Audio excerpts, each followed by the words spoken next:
اول آخر حیدر حیدر حیدر شوق خون سر حیدر حیدر حیدر. بہترین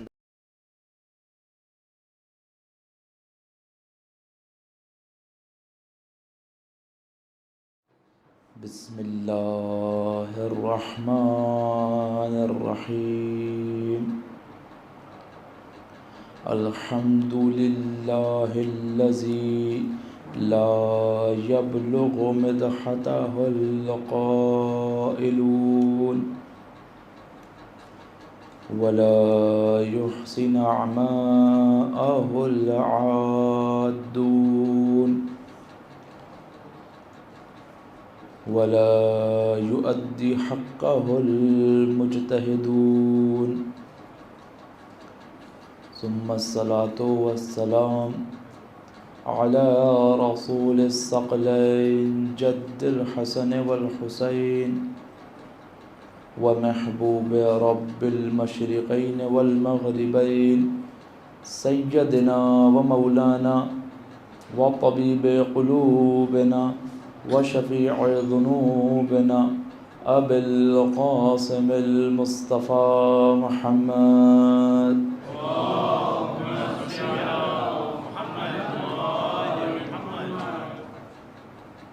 وعلى أهل بيته الطيبين الطاهرين المعصومين المظلومين.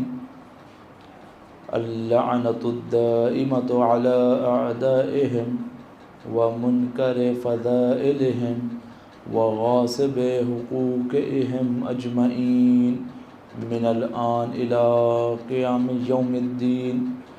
بسم الله الرحمن الرحيم. رب اشرح لي صدري ويسر لي أمري واحلل عقدة من لساني يفقهوا قولي. أما بعد فقد قال إمام الحسين عليه السلام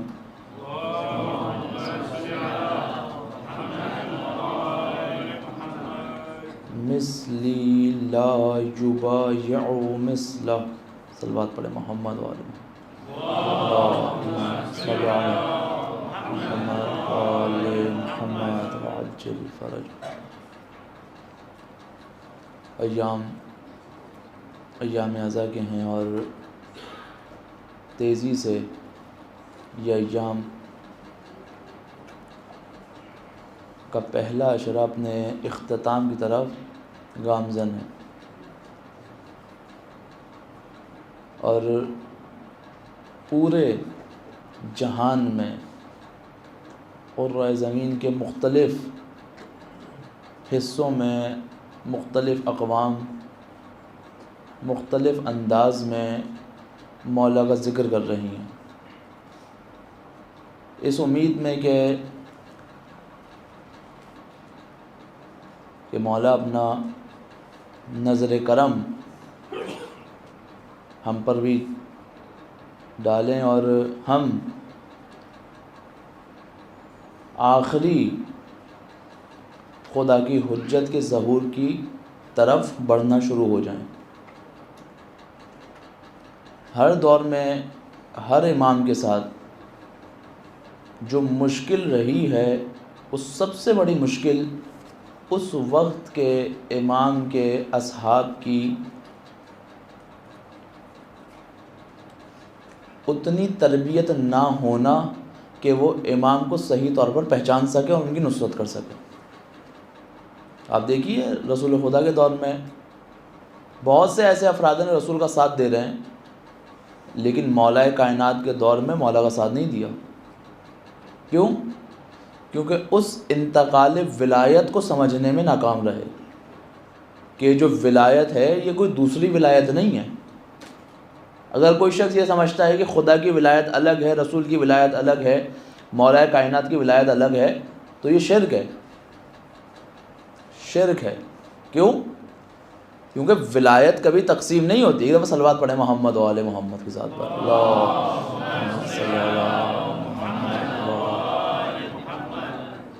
ولایت کبھی تقسیم نہیں ہوتی، بلکہ یہ ایک ہی ولایت ہے جو خدا کے پاس ہے، اور خدا نے پیغمبر کا منتقل کی، اور پیغمبر نے اپنے آخری وقت میں اس ولایت کو اہل بیت کی طرف منتقل کیا۔ مختلف اپنی زندگی کے اندر مختلف واقعات رسول خدا کے ملتے ہیں کہ کس وقت کس مقام پر اس ولایت کا رسول خدا نے اعلان کیا۔ مختلف احادیث ہمارے سامنے موجود ہیں، غدیر کا واقعہ ہے، دعوت ذوالعشیرہ موجود ہے، مباہلہ کا موقع موجود ہے، پھر رسول خدا کی وہ حدیث کہ انی تارک فیکم الثقلین کتاب اللہ و اطرتی اہل بیتی، کہ میں تمہارے درمیان دو بھاری چیزیں چھوڑ کر جا رہا ہوں، ایک خدا کی کتاب اور دوسری میری اہل بیت۔ مختلف مقامات پر اس ولایت کا رسول خدا اعلان کرتے رہے، اور آج ہم اس امید میں اس ذکر کو منا رہے ہیں کہ خداوند متعال ہمارے دل کے اندر اس ولایت کی معرفت کو اتار دے۔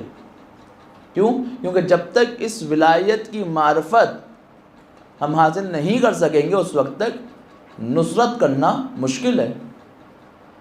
اس دنیا کو خداوند متعال نے چند قوانین پہ بنایا ہے، اور اس میں سے ایک قانون، انسان کا علم جب بڑھتا ہے تو خود بخود اس کا عمل بڑھتا ہے۔ ایک طریقہ ہے واضح ہے، جب علم آتا ہے تو یقین لاتا ہے اپنے ساتھ، اور جب یقین ہوتا ہے تو اس کا عمل خود بخود چینج ہو جاتا ہے۔ پہلے بھی شاید یہاں مثال دی کہیں اور تھی، بہرحال ذہن میں نہیں ہے، لیکن مثال کے ذریعے سے بات کو واضح کروں۔ مثلا یہاں پر تیز بارش ہو جائے جس کی وجہ سے روڈز پر پانی بھر جائے، اب آپ کو اپنے دوست کے گھر جانا ہے، دوست کا فون آئے کہ دیکھو فلاں راستے سے نہ آنا۔ کیوں؟ جس راستے سے تم نارملی آتے ہو میرے گھر، وہاں پر شدید پانی ہے، اگر آؤ گے تو پھنس جاؤ گے۔ جیسے ہی اس نے سنا، اس کو علم ہوا کہ وہ راستہ میرے لیے مناسب نہیں ہے، جیسے ہی اس کو اس بات کا علم ہوگا، اگر یقین آ جائے گا تو کبھی اس راستے کا انتخاب نہیں کرے گا، اور اگر علم آنے کے بعد بھی اس راستے کا انتخاب کر رہا ہے، اس کا مطلب یہ ہے کہ اس کو اس بات پہ یقین نہیں ہے۔ کیوں؟ کیونکہ اگر یقین ہوتا تو اس کا عمل تبدیل ہوتا، اور جس شخص کو یقین آ جائے خود بخود اپنے راستے کو تبدیل کر لے گا۔ یا مثلا کوئی چھوٹا بچہ، اس کے سامنے آگ، جب وہ آگ کی شمع کو جلتا ہوا روشن دیکھتا ہے تو اس کے لیے بڑی اٹریکٹیو ہوتی ہے، لیکن جب ایک بار جا کر اپنے ہاتھ کو اس میں جلا لیتا ہے تو اس کو یقین ہو جاتا ہے کہ یہ میرے لیے کیا ہے؟ خطرناک ہے، تو پھر دوبارہ تھوڑا سا بھی شعور رکھنے والا بچہ ہو، دوبارہ اس آگ کی طرف نہیں جائے گا۔ کیوں؟ کیونکہ اب اس کو علم ہو گیا ہے کہ یہ چیز میرے لیے کیا ہے؟ ضرر کا باعث ہے۔ بس جب انسان کے علم میں اضافہ ہوتا ہے تو اس کے عمل کے اندر تبدیلی آتی ہے۔ ایک اور خدا کا قانون جو خداوند متعال نے اس دنیا کے اندر رکھا ہے، وہ اٹریکشن اور ریپلجن کا قانون ہے، یعنی قوت جاذبہ اور قوت دافعہ، کی چیز کا اٹریک ہونا اور ریپلج ہونا، دور ہونا، یہ ایک قانون ہے، اور دنیا کا ذرہ ذرہ اس قانون کے تحت میں آتا ہے، دنیا کا ذرہ ذرہ۔ مثلا جو سائنس پڑھنے والے افراد موجود ہیں وہ جانتے ہیں کہ زمین جو یہ ہوا میں ملحق ہے، کیوں ملحق ہے؟ دو نظریات پائے جاتے ہیں، یا تو اس کو چاروں طرف سے کوئی چیز اٹریکٹ کر رہی ہے، اوپر سے بھی نیچے سے بھی، دائنی اور سے بائنی اور سے بھی، تو یہ کیا ہو گیا؟ ہوا میں ملحق ہو گئی۔ یا اس کے برعکس، اس کو کوئی چیز دور دھکیل رہی ہے چاروں طرف سے، تو یہ کیا ہے؟ ہوا میں ملحق ہے۔ اس زمین کے اندر گریوٹی کا ہونا، قوت جاذبہ کا ہونا، اٹریکشن کا ہونا، زمین کا ذرہ ذرہ مختلف انداز میں اس اٹریکشن اور ریپلجن کو اپنے اندر رکھتا ہے۔ یعنی حتیٰ کہ جب علوم آگے نہیں بھی بڑھے تھے، آج سے 1500 سال پہلے چلے جائیں، تب بھی افراد میگنٹ کی صورت میں بہت ہی کم لیول پر، لیکن یہ بات سمجھتے تھے کہ اس دنیا کے اندر ایک قانون ہے جو اٹریکشن اور ریپلجن کا ہے۔ علماء بیان کرتے ہیں کہ یہ قانون انسان کے رشتوں کے اندر ہی پایا جاتا ہے۔ انسان کسی سے اٹریک ہوتا ہے اور کسی سے دور ہوتا ہے، دفع ہوتا ہے، ریپلجن کی قوت اس کے اندر آ جاتی ہے۔ اسی طریقے سے شخصیات کے اندر بھی یہ صفت پائی جاتی ہے۔ علماء کہتے ہیں 4 قسم کی شخصیات موجود ہیں۔ ایک شخصیت وہ ہوتی ہے کہ جس کے اندر نہ اٹریکشن پایا جاتا ہے نہ ریپلجن پایا جاتا ہے۔ علماء بیان کرتے ہیں معاشرے کی فضول ترین افراد ہوتے ہیں کہ جن سے نہ دوسرے افراد اٹریک ہوتے ہیں نہ ریپل ہوتے ہیں۔ یعنی نہ ان کے قریب آتے ہیں نہ ان سے دور جاتے ہیں. یہ وہ افراد ہیں جو اپنے کام سے کام رکھتے ہیں، جن کو آپ نیوٹرل کہہ لیں، مثلا کسی بھی عقیدے کے نہیں ہیں، اس کے ساتھ بیٹھیں گے تب بھی صحیح ہے، ادھر بیٹھیں گے تب بھی صحیح ہے. کوئی کچھ کہہ دے گا کوئی بات نہیں، کسی نے کچھ نہیں کہا تب بھی کوئی بات نہیں.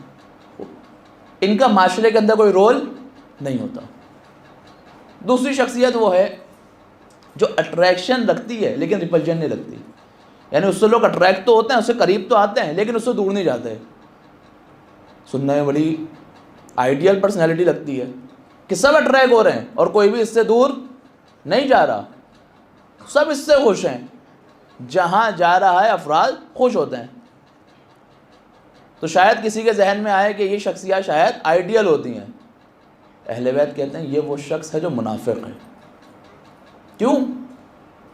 کیونکہ جہاں جاتا ہے ان کے مطلب کی بات کرتا ہے، تو کوئی اس سے ناراض ہی نہیں ہوتا، کوئی اس سے دور ہی نہیں جاتا، سب اس سے خوش رہتے ہیں. جہاں جاتا ہے افراد اس سے خوش رہتے ہیں. کیوں؟ کیونکہ منافق ہے. جہاں جاتا ہے جس محفل میں ہوتا ہے وہیں کی بات کرتا ہے.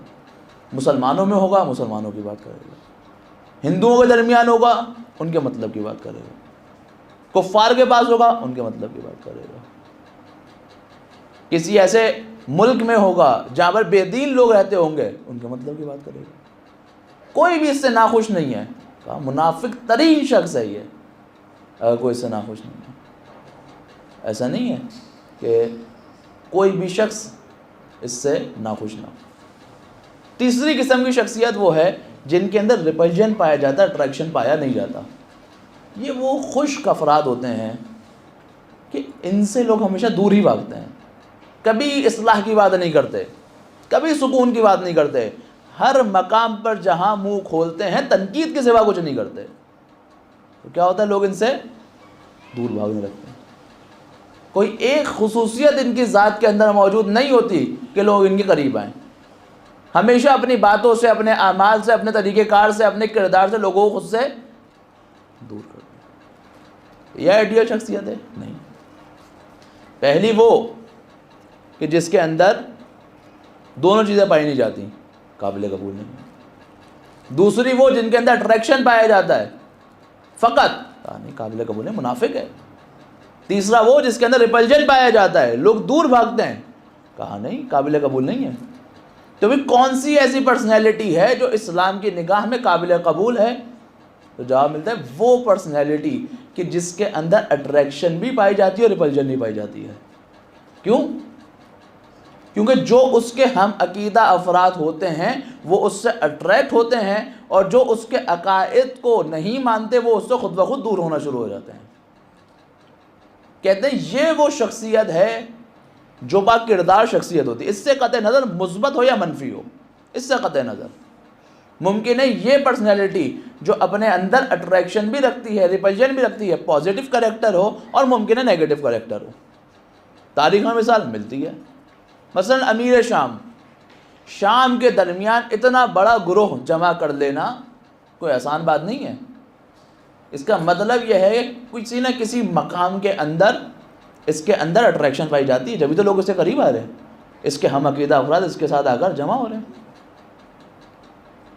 اور وہ افراد جو اس کے عقیدے کو نہیں مانتے اس سے دور ہیں. مثبت کریکٹرز میں اگر آپ کسی کو دیکھنا ہے آپ کو کہ تاریخ کے اندر کہ جس سے بہت زیادہ لوگ اٹریکٹ بھی ہو رہے ہیں اور جس سے بہت زیادہ لوگ دور بھی ہو رہے ہیں، وہ کون ہے؟ مولا کائنات کی شخصیت ہے. یعنی اس قدر اٹریکشن جناب امیر کی شخصیت میں پایا جاتا ہے کہ لوگ ان کی محبت میں جان دے بھی سکتے ہیں اور جان لے بھی سکتے ہیں. اور اتنا زیادہ مولا کی ذات کے اندر ریپلجن پایا جاتا ہے کہ ان کے بغض میں لوگ جان دے بھی سکتے ہیں اور جان لے بھی سکتے ہیں. دونوں چیزوں میں شدت پائی جاتی ہے، چاہنے والوں کے اندر بھی شدت اور بغض رکھنے والوں کے اندر بھی شدت. لیکن یہ معیار کیا ہے کہ کیوں قریب آ رہے ہیں، کیوں دور جا رہے ہیں؟ ایک دفعہ ایک شخص کہتا ہے میں بیٹھا ہوا تھا، میں درخت پر دیکھا ایک چڑیا اور ایک کوا ایک ساتھ بیٹھے ہوئے ہیں، ایک چڑیا اور ایک کوا. کافی دیر تک میں نوٹ کرتا رہا اور دیکھتا رہا کہ دونوں کے سائز کے اندر بھی کافی ڈفرینس ہوتا ہے. دونوں پرندے بالکل مختلف ہیں، دونوں کی غذائیں بھی تقریباً مختلف، دونوں کا رہن سہن کا انداز بھی مختلف. تو پھر یہ کیا وجہ ہے کہ دونوں پرندے جو ہیں وہ اتنی دیر سے ایک ساتھ بیٹھے ہوئے ہیں؟ وہ شخص اٹھ کے آیا اور اگر دیکھتا ہے کہ دونوں کیا ہوتے ہیں؟ لنگڑے ہوتے ہیں، دونوں کا ایک پیر کیا ہے؟ خراب ہے. تو کہتے ہیں کہ جن ہستیوں میں آپس میں سنخیت پائی جاتی ہے نا، وہ آپس میں اٹریکٹ ہوتی ہیں. یعنی ایک دوسرے سے سنک ہونے کی قوت جن کے اندر پائی جاتی ہے وہ ایک دوسرے سے نزدیک ہوتی ہیں، اور جن کے اندر آپس میں سنک ہونے کی قوت نہیں پائی جاتی وہ ایک دوسرے سے دور ہوتی ہیں. اب تاریخ میں وہ افراد جو مولائے کائنات سے سنخیت رکھتے تھے وہ مولائے کائنات سے قریب ہوتے چلے گئے، اور وہ افراد جو مولائے کائنات سے سنخیت نہیں رکھتے تھے وہ مولا سے دور ہوتے چلے گئے. لبیک یا حسین، لبیک یا حسین، لبیک یا عباس، لبیک یا عباس، لبیک یا زینب، لبیک یا زینب. صلوات پڑھے محمد و آل محمد. اللہم صلی اللہ. اب جتنی شدت سے اٹریک ہو رہے ہیں اتنی ہی شدت سے دور بھی جا رہے ہیں. دونوں قوتیں اپنے اوج پر پائی جاتی ہیں. لیکن سوال یہ پیدا ہوتا ہے، تاریخ کے اندر اتنے زیادہ علماء گزرے، اتنے زیادہ عرفاء گزرے، اتنے زیادہ پہلوان گزرے، اتنے زیادہ شجاع گزرے، ہر خصوصیت کو آپ اٹھا کے دیکھ لیں، تاریخ میں بہت گزرے. تو مولائے کائنات کے اندر کون سی ایسی خاص صفت موجود تھی کہ فقط اس دور کے اندر یہ اٹریکشن اور ریپلجن پایا نہیں جا رہا؟ آج 1400 سال گزرنے کے باوجود دنیا گواہ ہے کہ مولا کے نام پر لوگ جان دے بھی رہے ہیں اور جان لے بھی رہے ہیں. کہنا عجیب ہے، اتنا زیادہ اٹریکشن کہ 1400 سال گزر گئے. آج بھی جب مولا کا ذکر ہوتا ہے تو اہل ولا کے چہرے پہ مسکراہٹ آتی ہے. آج بھی جب مولا کے ذکر کو بیان کیا جاتا ہے تو مومن کا دل کھلکھلا اٹھتا ہے، اور منافق کے چہرے سے اس کے بغض کا اندازہ ہو جاتا ہے. 1400 سال گزرنے کے باوجود کیا وجہ ہے؟ وجہ یہ ہے کہ مولائے کائنات نے اپنے آپ کو اس ذات کے ساتھ سنک کیا ہوا ہے کہ جو کبھی پرانی نہیں ہو سکتی، جو ہمیشہ سے ہے، ہمیشہ رہے گی. یہی وجہ ہے کہ وہ ذات جیسے قدیم ہے اور ابدی ہے، اسی طرح سے مولائے کائنات کی ذات کو بھی ابدی اور قدیم بنا دیا ہے. آپ دیکھیں کوئی اور شخصیت آپ کو ایسی نہیں ملے گی کہ جس کے نام پر اتنا زیادہ لوگ جو ہیں وہ محبت کا اظہار کرتے ہوئے نظر آتے ہیں، اور جس کے نام پر لوگ اتنا زیادہ اظہار نفرت کرتے ہوئے نظر آتے ہیں. دونوں ملیں گے آپ کو. ہاں یہ اور بات ہے، وقت کے تقاضوں کی وجہ سے زبان پر اپنی نفرت کو نہیں لا پاتے، لیکن چہروں سے اندازہ ہو جاتا ہے. آپ اٹھا کر دیکھیں، بہت سارے آپ کو ایسے شوز مل جائیں گے کہ جہاں پر مولائے کائنات کی فضیلت بیان ہو رہی ہو، افراد کے چہرے بگڑ جاتے ہیں. ملیں گے خوب. تو 4 قسم کی پرسنالٹی پائی جاتی ہیں. ایک شخصیت کہ جس کے اندر دونوں چیزیں پائی جائیں. اور کیوں ہوا ایسا؟ کیونکہ وہ خدا کے رنگ میں اس طرح رنگ گئی کہ اب جہاں خدا کا ذکر ہے وہاں ان ہستیوں کا ذکر ہے. یہ کب ہوتا ہے اور کیسے ہوتا ہے؟ یہ جب ہوتا ہے کہ جب انسان خدا سے اس مقام پر جا کر عشق کرتا ہے کہ اپنے پورے وجود کو خدا کی مرضی قرار دے دیتا ہے. ایک معروف حدیث قدسی جس کو حدیث عشق کہا جاتا ہے. حدیث قدسی کیا ہے؟ حدیث قدسی خدا کا وہ کلام جو قرآن میں شامل نہیں ہے. خدا کا کلام ہے لیکن قرآن میں شامل نہیں ہوا، اس کو کہتے ہیں حدیث قدسی.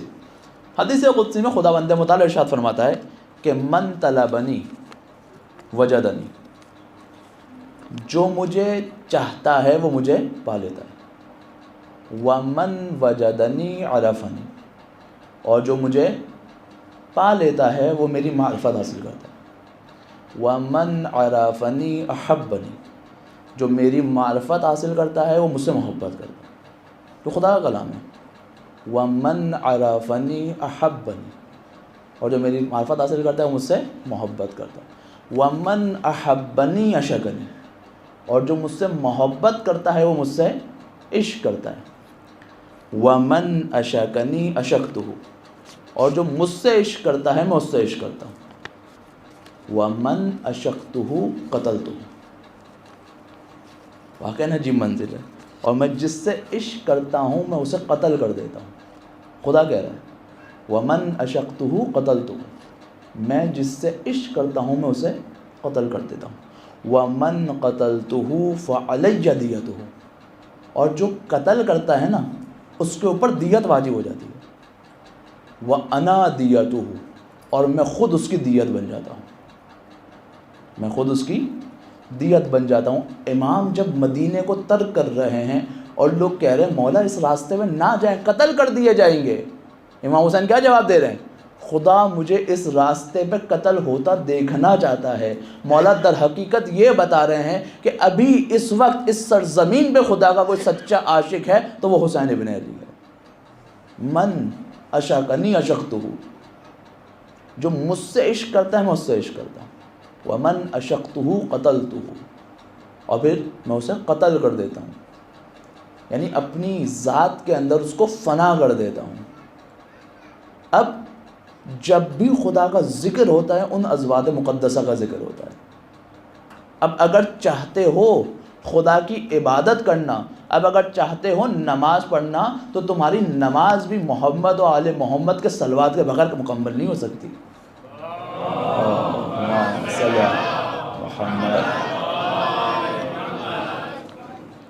لیکن پہلی شرط کیا ہے خدا کے لیے فنا ہونے کے لیے؟ من طلبنی، جو چاہتا ہے. پہلے مرحلے میں کم از کم یہ خواہش ہو انسان کی کہ وہ خدا کو پانا چاہے. پوری زندگی گزر جاتی ہے، پوری زندگی انسان کی خواہش ہی نہیں ہوتی کہ خدا کو چاہے، نہیں ہوتی.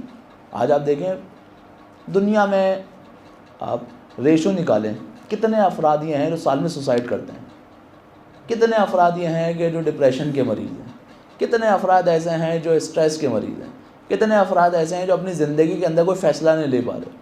کیوں نہیں لے پا رہے؟ کیونکہ اپنی پوری زندگی کو مادی بنایا ہوا ہے، پورا ہم و غم اس دنیا کو رکھا ہوا ہے.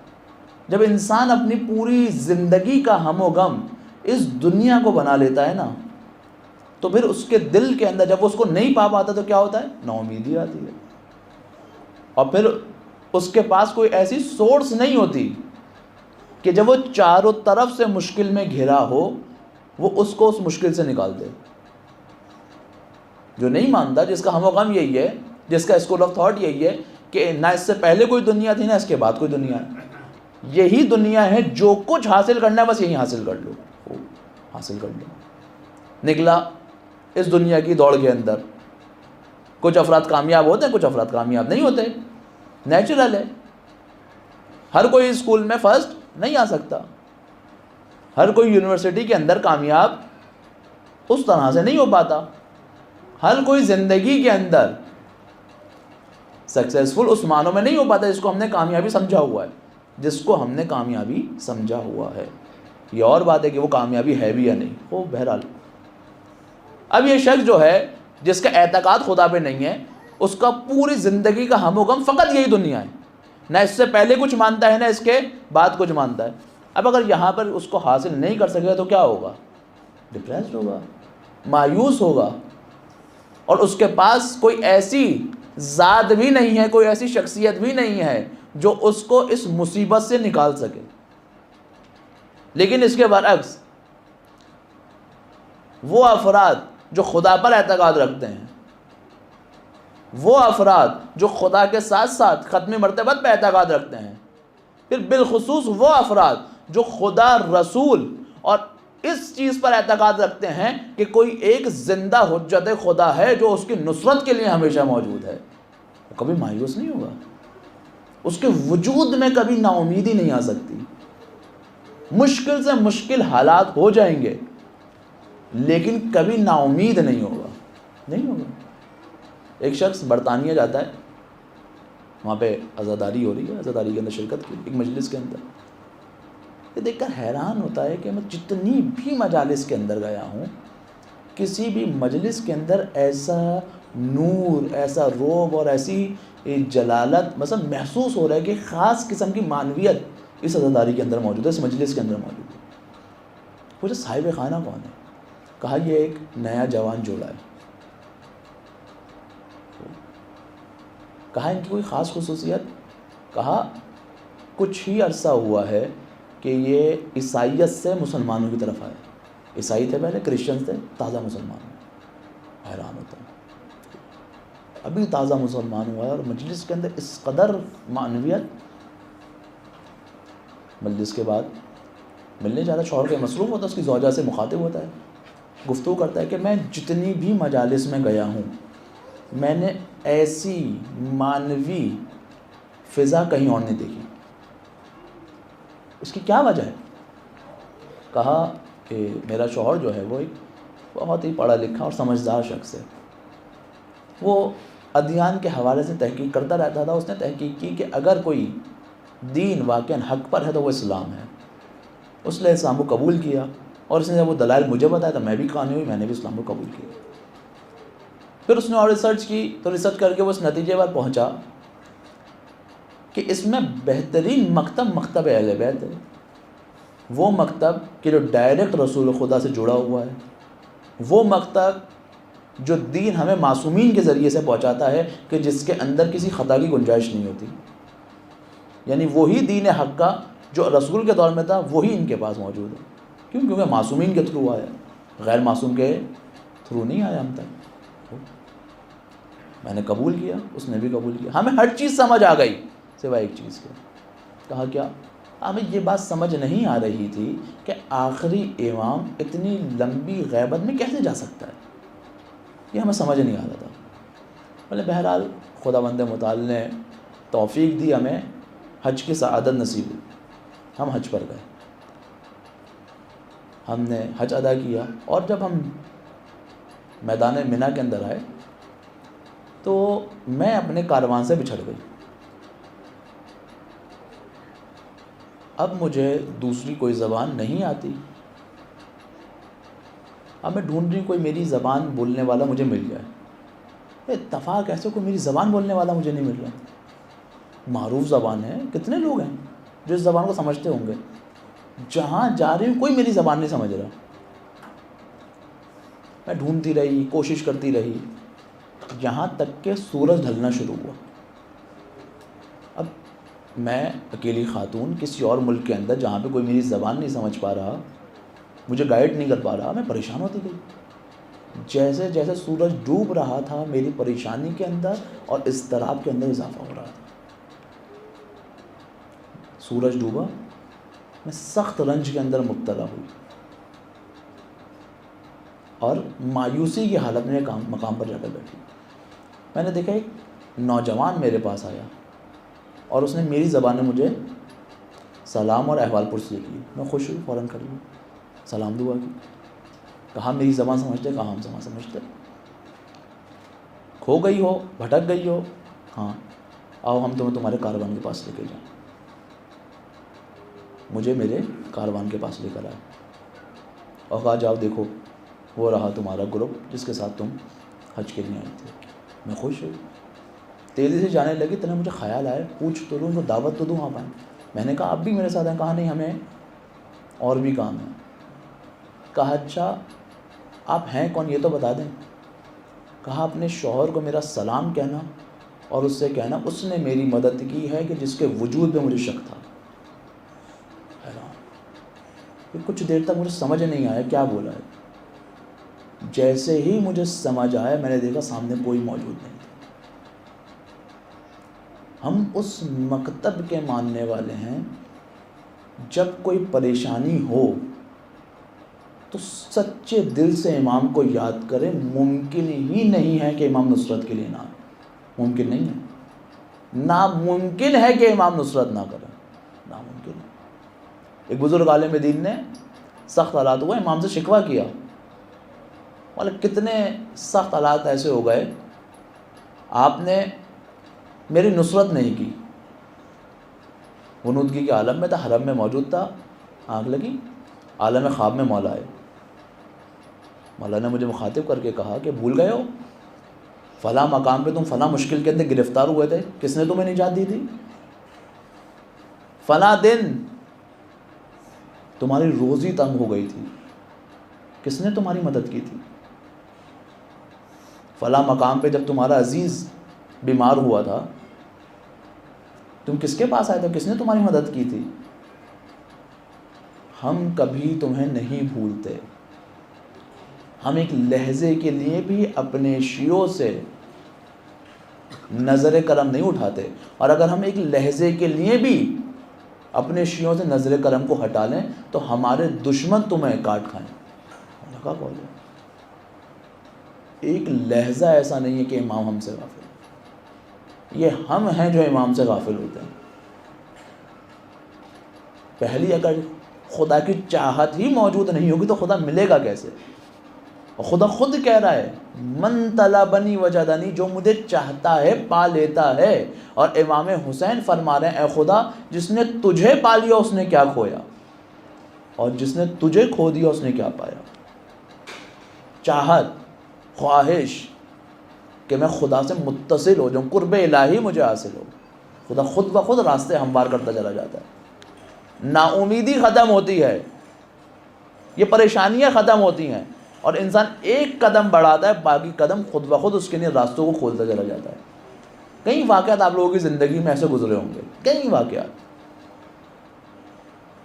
بے تحاشا واقعات مومنین کی زندگی میں ایسے ہوتے ہیں کہ وہ ادراک نہیں کر پا رہے ہوتے یہ کیسے ہو گیا، کون کرتا ہے یہ وہی ہے جو پشتے ابر آفتاب کی مانند اپنا نور ہم تک پہنچا رہا ہے۔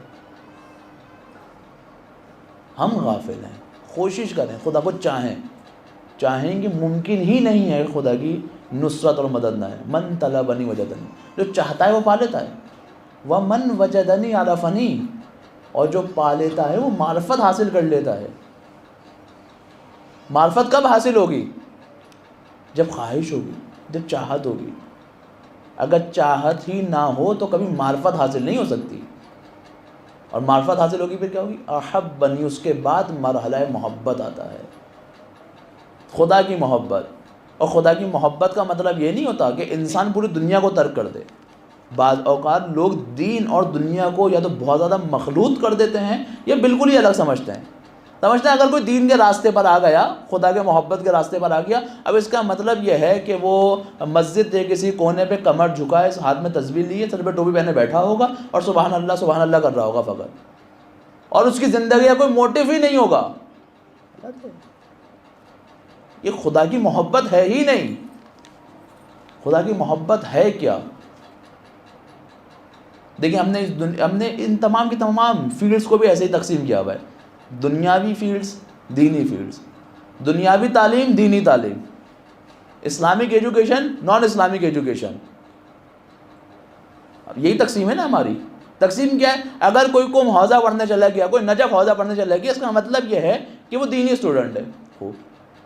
اور اگر کوئی ڈاکٹر بننے چلا گیا، کوئی انجینئر بننے چلا گیا، کوئی چارٹرڈ اکاؤنٹنٹ بننے چلا گیا، اگر جتنی بھی فیلڈز ہیں، کہا یہ کیا ہے؟ یہ دنیاوی فیلڈز ہیں۔ اصلا یہ تقسیم ہی غلط ہے، علماء اس تقسیم کو رد کرتے ہیں۔ ہر وہ شخص، چاہے وہ قم کے حوزے میں ہو، چاہے وہ کسی میڈیکل یونیورسٹی میں ہو، چاہے وہ کسی انجینئرنگ یونیورسٹی میں ہو، اگر وہ یہ تمام کی تمام کام اس لیے کر رہا ہے کہ اعلیٰ تعلیم حاصل کر کے مکتب اہل بیت کی خدمت کرے اور اپنے امام کا ناصر و مددگار بنے، تو یہ عین دین و دینی طالب علم ہے۔ لیکن اگر کوئی عالم دین قم یا نجف میں بیٹھا ہوا ہے، اور اگر کوئی آ کر اس سے سوال کر لے، 4 سوال زیادہ کر لے، اور اس کا مزاج بگڑنا شروع ہو جائے، تو کیا ہے؟ دنیاوی تعلیم۔ اور وہ ڈاکٹر جو خدمت خلق کے لیے اپنی نیند قربان کر کے لوگوں کے علاج کے لیے آ رہے کہ میرا امام مجھ سے راضی ہو جائے، عین دین ہے۔ دین اور دنیا کی تقسیم بالکل غلط کی گئی ہے۔ دین اور دنیا کی تقسیم ہے کہ انسان جو کام بھی انجام دے، اس نیت کے ساتھ انجام دے میں یہ جو کام کر رہا ہوں اپنے امام کی نصرت کے لیے ادا کر رہا ہوں۔ امام نے آگے کیا کرنا ہے کسی سے ہی پوچھیں، حکومت قائم کرنی ہے۔ کس لیول کی حکومت ہے؟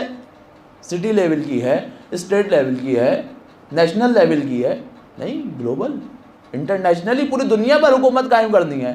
خوب، جب امام نے پوری دنیا پر حکومت قائم کرنی ہے تو ایک حکومت کو رن کرنے کے لیے کتنی کتنی چیزوں کی ضرورت پڑتی ہے؟ کیا فقط علماء کی ضرورت پڑے گی؟ کیا فقط مجتہدین کی ضرورت پڑے گی؟ نہیں، ہر فیلڈ کے ماہرین کی امام کو ضرورت ہے۔ ہر فیلڈ کا ماہر اپنی فیلڈ کے اندر ماہر ہو اور امام سے محبت کرنے والا ہو، ہر فیلڈ کا ماہر۔ یعنی مشہور واقعہ ہے نا کہ ایک تنگ کوچے میں گلی میں رہنے والا موچی جس سے امام روز خود ملاقات کرنے آتے ہیں، خود۔ ایک دن امام نے پوچھا، یہ بتاؤ اگر کسی دن ہم تم سے ملاقات کرنے نہ آئیں تو کیا کرو گے؟ کہا مولا مر جاؤں گا۔ مولا نے کہا جانتا ہوں اس لیے ملاقات کرنے آتا ہوں۔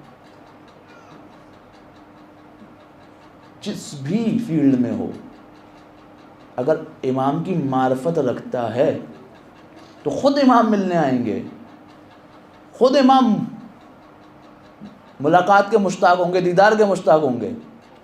لیکن چاہت رکھتا ہو، معرفت رکھتا ہو تو میری معرفت حاصل کرے گا، مجھ سے محبت کرے گا۔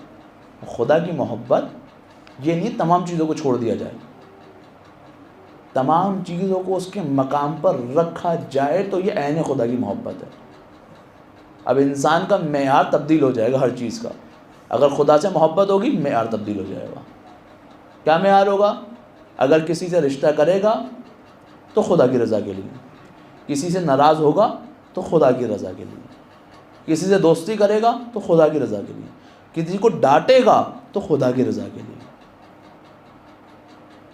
اگر نوجوان بالخصوص جو شادی کرنا چاہتے ہیں، اگر وہ اپنے لائف پارٹنر کا انتخاب کرے گا تو خدا کی رضا کے لیے۔ ابھی دنیاوی ظاہر چیزوں کو نہیں دیکھے گا کہ شکل صورت کیسی ہے۔ بہرحال ہر چیز میں ہم کو ہونا ضروری ہے، رسول کی حدیث ہے، لیکن بہرحال کہ معیار کیا ہے؟ خدا کے لیے کر رہا ہے تو سب سے زیادہ ضروری چیز کیا ہے کہ ایمان رکھتا ہے نہیں رکھتا، واجبات پر عمل کرتا ہے نہیں کرتا، حق میں آگے بڑھتا ہے نہیں بڑھتا۔ اگر حق طلب نہیں ہے تو پھر کیا فائدہ؟ تو محبت فقط خدا کے لیے۔ اب انسان اس مقام پر آتا ہے کہ محبت کے بعد عشق کا مرحلہ آتا ہے کہ اب انسان اس مقام پر پہنچ جاتا ہے کہ اس کی مرضی نہیں رہتی، خدا کی مرضی بن جاتی ہے، خدا کی مرضی بن جاتی ہے۔ آپ سے سوال ہوگا، اہل بیت سے محبت کے دعویٰ رکھتے تھے، عشق کا دعویٰ رکھتے تھے، اعمال کیسے کیے؟ امام کی نصرت کی نہیں کی، امام کے پیغام کو معاشرے پہ رائج کیا نہیں کیا؟ کوئی شخص بولے گا کہ مثلا میں پریزیڈنٹ نہیں تھا کہ ملک میں کیسے رائج کرتا، میں اسٹیٹ کا گورنر نہیں تھا کیسے رائج کرتا؟ وہ اپنے گھر میں رائج کرتے۔ شکوہ کر سکتا ہے کہ بیوی بات نہیں سنتی تھی، بچے بات نہیں سنتے تھے، گھر والے بات نہیں مانتے تھے، بہن میرا کہنا نہیں مانتی تھی، وہ ممکن ہے یہ تمام کے تمام مسائل ہوں، لیکن امام آخر میں یہ کہنے کا تو حق رکھتے ہیں نا کہ تمہارا تمام کا تمام اختیار تمہارے اپنے وجود پہ تو چلتا تھا نا، تو کیوں تم نے اپنے وجود کو میرے عشق سے سرشار نہیں کیا؟ اب تمہاری آنکھیں اٹھتی تو میری مرضی سے، تمہارے ہاتھ چلتے تو میری مرضی سے، تم تنہائی میں اکیلے میں کچھ سوچتے تو میری مرضی سے۔ یہ عشق امام ہے کہ انسان اپنے آپ کو امام کے عشق میں، اور جب انسان اس عشق میں مبتلا ہو جائے تو کیا ہوتا ہے؟ پھر اس کا وجود نہیں رہتا، بلکہ عیناً خدا کی جھلک اس کے وجود میں سے آتی ہے۔ اب یہ شخص جب معاشرے کے اندر کسی کو اچھائی کی دعوت دے گا، عمل بالمعروف کرے گا تو لوگوں کے اندر الگ تاثیر ہوگی، جب برائی سے روکے گا تو الگ تاثیر ہوگی۔ کیوں؟ کیونکہ اب اس کا پورا وجود ایسا ہے جو خدا کی بو دیتا ہے، خدائی رنگ رکھتا ہے. یہی تو ہمیں کربلا کے اندر نظر آتا ہے کہ جب شب عاشور امام سب کا امتحان لے چکے، انشاءاللہ آنے والے وقتوں میں آپ کو سامنے بیان کروں گا، جب تمام افراد کا امتحان لے چکے تو پھر امام نے بتایا کہ کل تم سب شہید کر دیے جاؤ گے. مقتل بڑے عجیب جملے لکھتا ہے. جیسے ہی امام نے یہ کہا کل تم تمام کے تمام افراد شہید کر دیے جاؤ گے، ایک 13 سال کا بچہ اٹھ کے دوڑتا ہوا مولا کے پاس آیا. چچا چچا کیا کل میں بھی شہید کیا جاؤں گا؟ کیوں؟ کیونکہ عمر اتنی کم ہے، کم سنی کا عالم ہے، کہیں ایسا نہ ہو چچا نے جو شہادت کی خبر دی ہے یہ فقط بڑوں کے لیے دی ہو. چچا چچا کیا میں بھی شہید ہوں گا؟ تاریخ کہتی ہے امام نے اشکبار آنکھوں سے قاسم کی طرف دیکھا اور فرمایا کیف الموت عندک، اے میرے لال تمہارے نزدیک موت کیسی ہے؟ یہ وہ مقام ہے کہ جب کوئی شخص اپنے آپ کو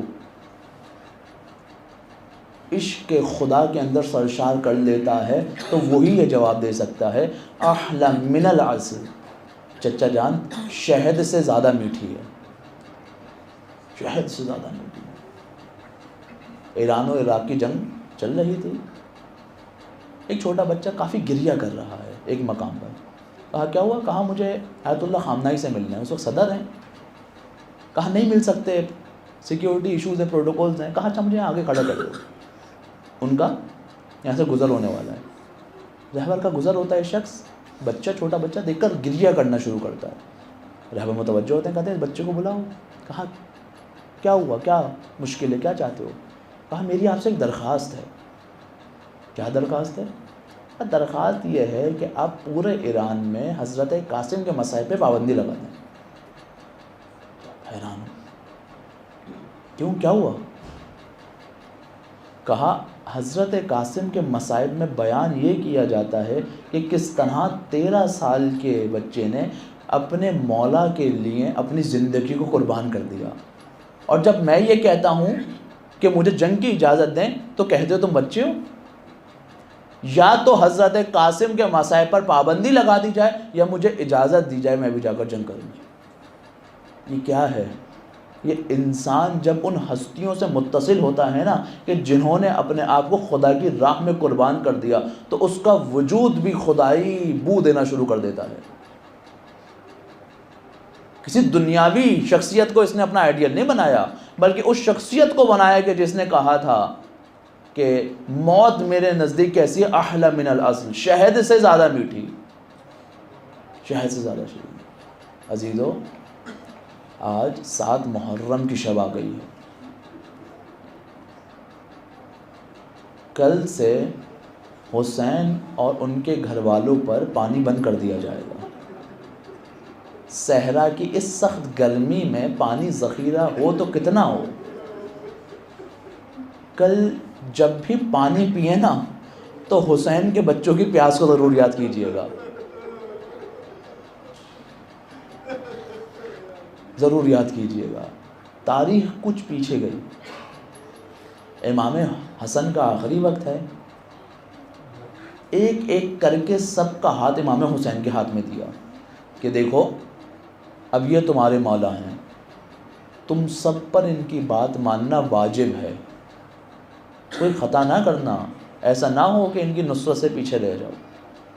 جب پورا معارف امامت کو منتقل کر دیا تو کہا اے فروا میرے لال قاسم کو لے کر آؤ. تاریخ کہتی ہے کہ مولا حسن کمرے میں اپنے بیٹے کے ساتھ اکیلے موجود ہیں اور قاسم کے چہرے کی طرف دیکھتے جاتے ہیں اور گریہ کرتے جاتے ہیں. ایک تعویذ مولا نے لکھا اور جناب قاسم کے بازو پر باندھا اور کہا کہ اے ام فروا جب بھی کوئی سخت ترین وقت آ جائے نا تو اس کو کھول کے پڑھ لینا. پوری زندگی گزری، کبھی سخت وقت قاسم پہ نہیں آیا۔ ارے جس کا عباس جیسا چچا موجود ہو، جس کا حسین جیسا چچا موجود ہو، جس کی زینب و ام کلثوم جیسی پھپھیاں موجود ہوں، اس پہ سخت وقت آئے تو آئے کیسے؟ بڑے نازوں سے پالا ہے قاسم کو۔ امام نے خبر دی ہے ایک دن پہلے جناب قاسم کو، اے بیٹا تم ایک بڑے امتحان کے بعد شہید کر دیے جاؤ گے۔ روز عاشورہ آیا، ایک ایک کر کے سب نے جانا شروع کیا۔ جب بھی جناب قاسم امام حسین کے پاس آتے ہیں نا ودا مانگنے کے لیے، مولا اجازت نہیں دیتے، بہت اصرار کیا لیکن مولا نے اجازت نہیں دی۔ تو ایک مقام پر بیٹھ کر گریہ کر رہے ہیں کہ ام فروا آتی ہیں، کہا قاسم کیا ہوا؟ کہا والدہ جتنی بار بھی چچا کے پاس گئے ہوں اجازت نہیں دے رہے، نہیں معلوم ایسی کون سی خطا ہو گئی۔ ام فروا بیٹھی، سوچا، یاد آیا، ہاں قاسم ایک وقت تھا کہ جب تمہارے بابا نے ایک تعویذ لکھ کر تمہارے بازو پر باندھا تھا، کہا تھا جب بھی سخت وقت آ جائے نا تو اس تعویذ کو کھول کے پڑھ لینا۔ اے قاسم اس سے زیادہ سخت وقت کیا ہوگا؟ فوراً تعویذ کو کھولا، چاک کیا تو اندر سے بابا کی تحریر نکلی، آنکھوں سے لگایا، کہا ہے بیٹا قاسم جب تم یہ دیکھو کہ تمہارے چچا حسین تنہا رہ گئے ہیں، چاروں طرف سے دشمنوں نے گھیر لیا ہے، تو ان کی نصرت سے پیچھے نہ ہٹنا۔ تحریر کو اٹھایا، دوڑتے ہوئے پہنچے چچا کے پاس۔ امام نے جب اس انداز کو دیکھا تو فوراً سمجھ گئے، بھیا کی تحریر کو لیا، آنکھوں سے لگایا اور قاسم کو اذن بگا دیا۔ جانتے ہیں یہ وہ عمر ہے قاسم کی، جناب قاسم کی، کہ کوئی بھی جنگی لباس حضرت قاسم کو آتا نہیں ہے، فقط ایک سادہ کرتا، سر پہ بچاؤ کے لیے کوئی کلاه موجود نہیں ہے، فقط کپڑے کا ایک امامہ، ایک چھوٹی تلوار قاسم کے پاس موجود ہے۔ جناب قاسم کو اجازت ملی، جنگ کرنے میدان میں گئے ہیں اور جانتے ہیں کیسے تعارف کروایا ہے۔ کہتے ہیں کہ میں حسن کا بیٹا ہوں۔ جو افراد یہ سمجھتے ہیں نا کہ میرے بابا کو جنگ سے خوف تھا، وہ میرے سامنے آیا اور مجھ سے جنگ کر دیکھ لے۔ مختلف تعداد تاریخ نے لکھی ہے، یہاں تک کہ ایک تاریخ میں یہ بھی آیا ہے کہ 35 لوگوں کو جناب قاسم نے واصلہ جہنم کیا ہے۔ لیکن کم سنی کا وہ عالم، صحرا کی وہ گرمی اور پیاس کی شدت، تب بھی لعین نے سامنے سے حملہ نہیں کیا۔ مقتل یہ کہتا ہے لعین دھوکے سے پیچھے سے آیا ہے اور حضرت قاسم کے سر پہ وار کیا ہے۔ ارے سر پہ بچاؤ کے لیے کوئی کلہا موجود نہیں ہے، ایک ہی وار ہے، حضرت قاسم کا سر شگاف ہوا ہے۔ ارے زین سے زمین پر آئے ہیں اور صدا دی ہے، اے چچا میرا آخری سلام قبول کریں۔ حضرت قاسم کربلا کی تپتی صحرا پر موجود ہیں اور وہ لعین اتر کر نیچے آیا ہے اور چاہتا ہے کہ قاسم کے سر کو بدن سے جدا کر دیا جائے۔ ارے لیکن دور سے کیا دیکھا، مولا تیز رفتار سے چلے آ رہے ہیں اور آ کر قاتل کے اوپر حملہ کیا۔ جیسے ہی اس نے صدا دی ہے نا، اے لشکر یزید میری مدد کرو، اب یہ پورا لشکر یزید جو ہے میدان کے اندر آیا ہے۔ ارے ادھر کے گھوڑے ادھر گئے ہیں، ادھر کے گھوڑے ادھر گئے ہیں، قاسم کا لاش کربلا کی سرزمین پر ہے۔ ہر ٹاپ پر آوازیں دیتے ہیں چچا میری مدد کیجئے۔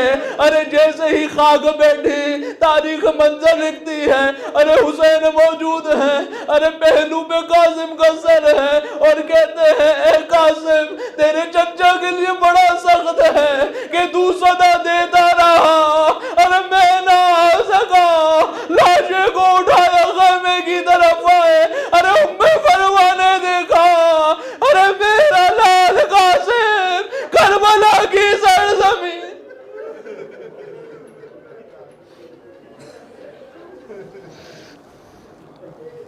ماتم